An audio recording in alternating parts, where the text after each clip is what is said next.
Hello, friends. This is another episode of the program Empire of Lies, in which we discuss manipulation and disinformation in the Russian media, when war becomes an excuse for everything. Russian television is once again echoing the Kremlin's message. The country is in danger, the West is closing in, the fatherland is under threat.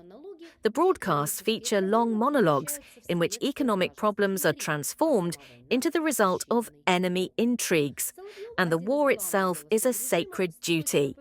Solovyov, one of the regime's main voices, constructs his narrative like the sermon of a besieged fortress. And the more dire the situation, the louder the call for the mobilization of all society. Russia is the victim, the West is the eternal aggressor. At the center of his speech is an old but effective justification. Russia is not attacking, it is defending itself.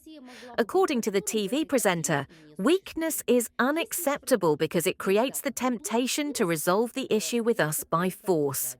A world in which Russia could be a partner does not exist in this picture. There are only enemies, the entire Western bloc, and Moscow, which can only withstand the blow. This scheme is simple and dangerous. Any difficulties within the country are explained by external aggression.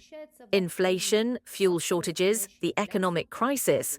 All of this, Solovyov asserts, is the result of Western attacks, sanctions, and covert sabotage. Even rising gasoline prices are transformed into an act of war, a factor accelerating inflation on the enemy's orders. From economics to war ideology, the idea of a war economy is built on this foundation. If, as he says, 40% of the budget goes to defense, then everything else must be subordinated to the front. Solovyov seriously proposes channeling funds from sports clubs into an air defense system, so that the men can keep watch in the evenings, like during the Great Patriotic War.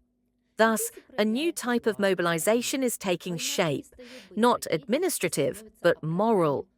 Russians are being asked to give up their normal lives, sports, entertainment. Let me give you some figures. If you look at interest rates in Russia, they're 17%. Inflation is well over 10%. At least 40% of the Russian budget this year is spent on defense. So now is the time to increase the pressure on Russia even more. And to this end, we've proposed a new approach to sanctions.